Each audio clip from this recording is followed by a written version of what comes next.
O Senhor esteja convosco. Ele está no meio de nós. Proclamação do Evangelho de Jesus Cristo, segundo João.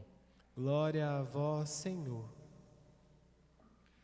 Naquele tempo, Jesus disse aos judeus que nele tinham acreditado: Se permanecerdes na minha palavra, sereis verdadeiramente meus discípulos, e conhecereis a verdade, e a verdade vos libertará. Responderam eles: Somos descendentes de Abraão e nunca fomos escravos de ninguém. Como podes dizer, vós vos tornareis livres? Jesus respondeu: em verdade vos digo, todo aquele que comete pecado é escravo do pecado. O escravo não permanece para sempre numa família, mas o filho permanece nela para sempre.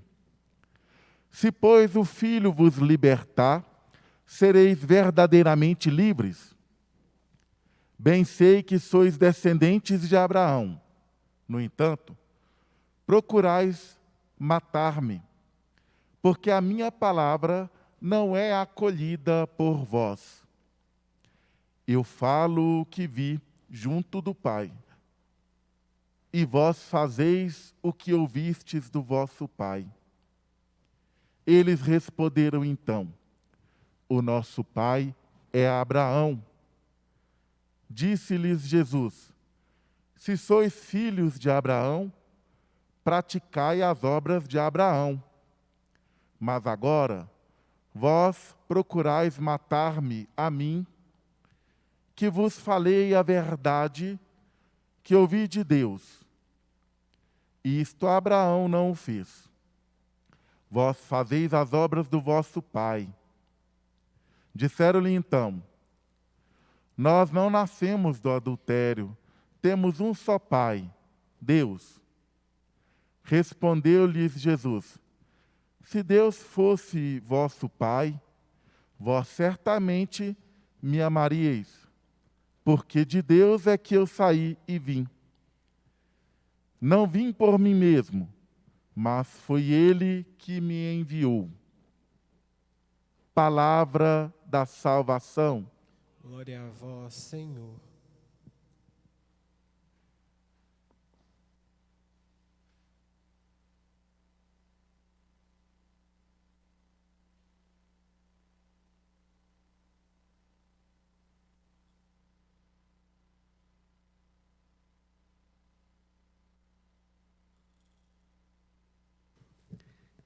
Queridos amigos e irmãos no Ministério Padre Lucas, Padre Eduardo, queridos irmãos e irmãs que agora estão unidos a nós pelos veículos de comunicação.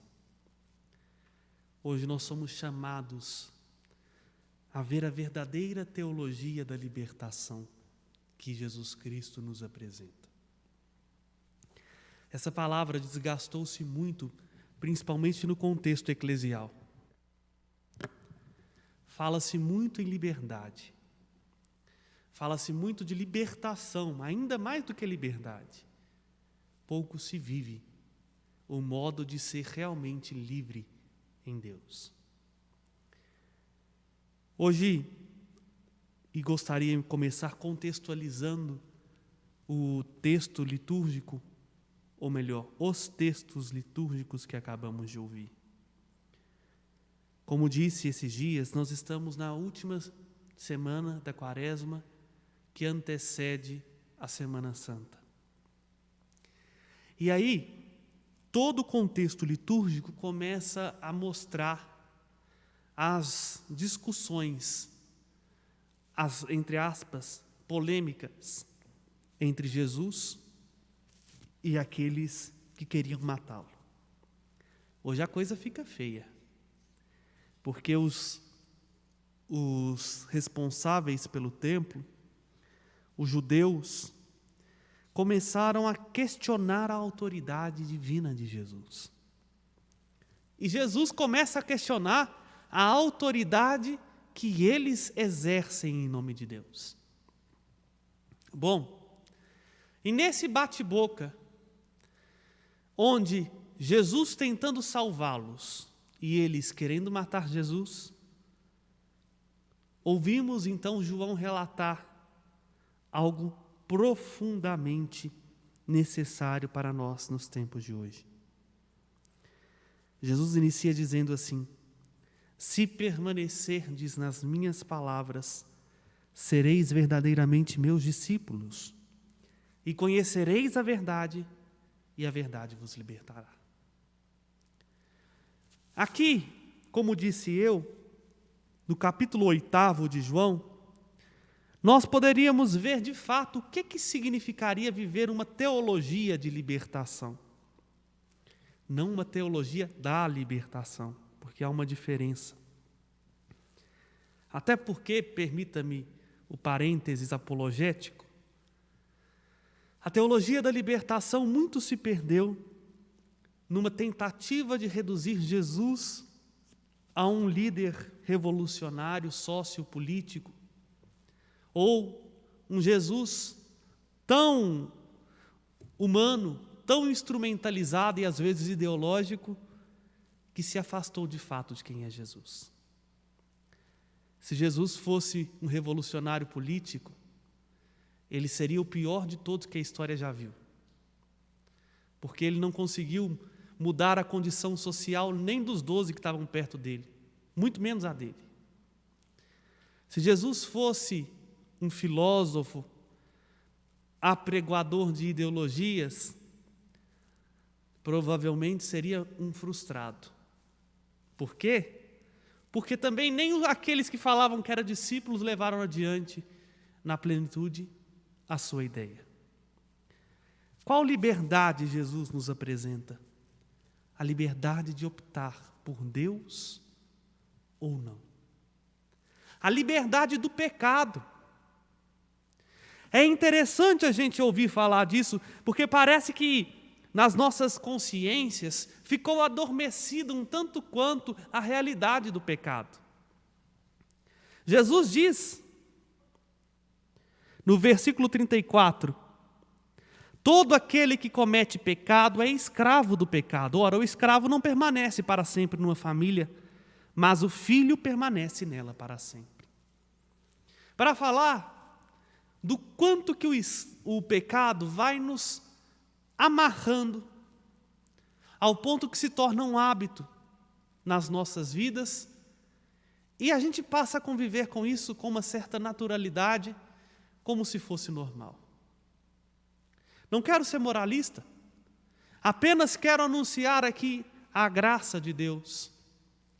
Porque de nós, em sã consciência, do Papa Francisco ao que agora é batizado, Deus sabe em qual lugar do mundo e passa a fazer parte da igreja, todos nós somos tentados todos os dias a viver apegados, presos ao nosso orgulho, aos nossos desejos, às tentações do mundo. E se a gente cede, a gente aos poucos vai configurando o nosso coração a uma lógica de pensar que não é a lógica com a qual Deus pensa. A mesma lógica que estava imbuído aqui os judeus que não aceitaram Jesus. Essa lógica às vezes é um tanto quanto perniciosa, porque ela se reveste até mesmo de uma lógica de justiça. O que eles dizem é isso. Não, o que é isso? Somos filhos de Abraão, sim. Para falar, nós estamos sim vivendo de fato a religião, mas estavam apegados ao pecado, porque não conseguiram acolher no fundo do coração a verdadeira liberdade que Cristo nos dá. A liberdade que Cristo nos dá é aquela leveza que se tem para fazer as coisas, independente das críticas ou não, na consciência de que é preferível agradar a Deus do que aos homens. A liberdade que o Cristo nos oferece é a liberdade de poder dar de si a quem necessita de nós, ainda que isso nos custe tempo, esforço, sem pesar na consciência, sem se tornar um fardo. A liberdade que Cristo nos oferece é a liberdade de poder ir e vir na presença de Deus, de contemplar a Deus tal como Ele é e de perceber que Deus é Pai e Pai que ama.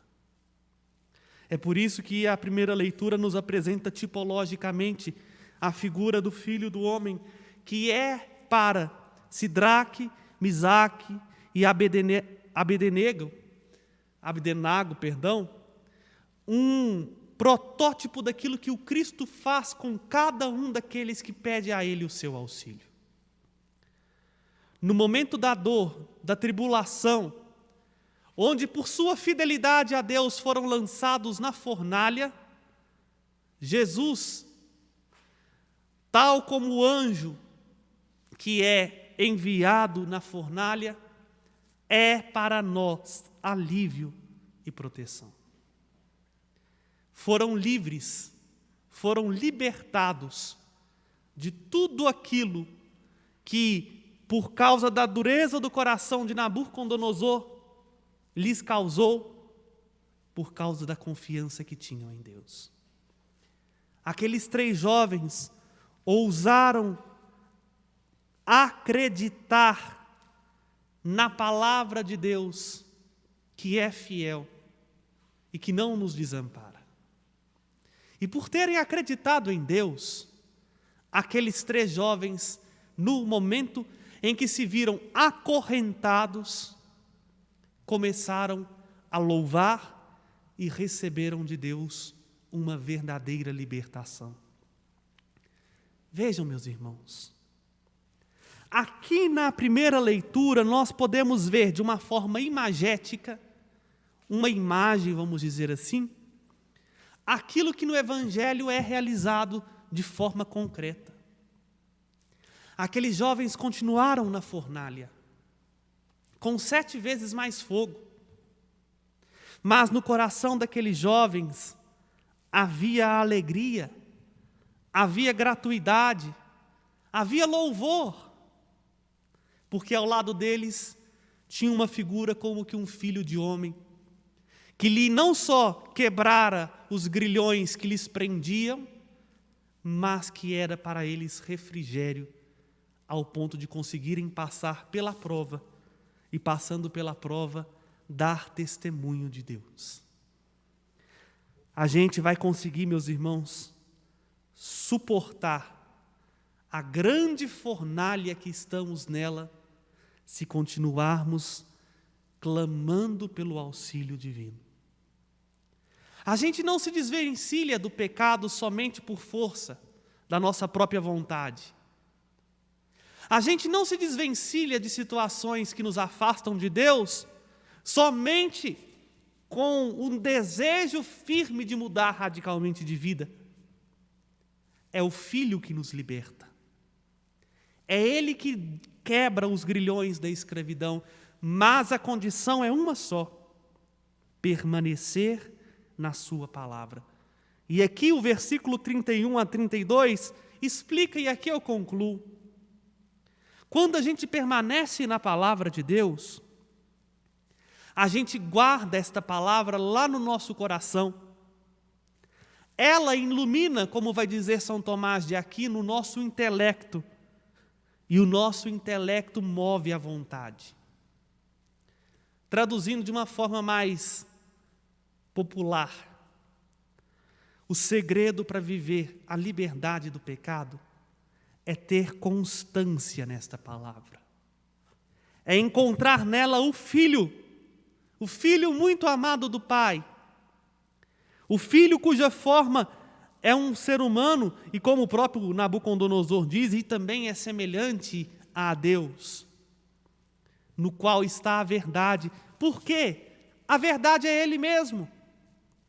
Ele mesmo nos disse: eu sou o caminho, a verdade e a vida. Quando nós nos encontramos com a palavra que é o Cristo, e deixamos que Ele, que também é verdade, comece a iluminar a nossa cabeça, nós somos libertados para viver a gratuidade do amor. E vivendo a gratuidade do amor, demonstramos para todo mundo a quem pertencemos. Não somos deste mundo. Não temos como pai o sedutor, mas temos como pai o Pai de nosso Senhor Jesus Cristo, que para nos libertar da escravidão, do pecado e da morte, para nos libertar dos grilhões que a cada dia o demônio tenta colocar em nós, nos oferece o Filho, para que eu e você possamos ser realmente livres. Livres para amar. Livres para fazer a vontade de Deus. Livres para ser aquilo que Deus quer de nós. Termino esta homilia deixando ecoar no meu coração e no seu coração o refrão daquela música da Ana Lúcia, da comunidade Canção Nova, que traduziu em música exatamente isso. E nesta canção a gente entende o que Jesus nos diz no Evangelho. Para viver a liberdade que o Cristo nos ofereceu na cruz e que o exame de consciência da Quaresma nos impele a buscar, é necessário pedir ao Filho: liberta-me. Liberta-me na verdade. A tua palavra é a verdade. Para João, esse tema é muito caro. Tanto é que na oração sacerdotal, o próprio Jesus diz ao Pai: Pai, santifica-os na verdade, a tua palavra é a verdade. Só quando a gente tem a coragem de, como os 3 jovens, Sidraque, Misaque, Abdênago, de clamarmos o auxílio de Deus, nós veremos frutificar em nós a liberdade que nos foi dada de modo pleno na entrega que o Filho nos deu na cruz. Portanto, se o Filho vos libertar, sereis verdadeiramente livres, conhecereis a verdade e ela vos salvará. É o que nós queremos pedir ao Senhor nesta Eucaristia, que liberte-nos de todo o grilhão que nós mesmos procuramos com a nossa própria vontade e nos restitua a liberdade espiritual de sermos filhos e filhas de Deus, que não nasceram da carne nem do desejo humano, mas que nasceram do coração amoroso de nosso Deus.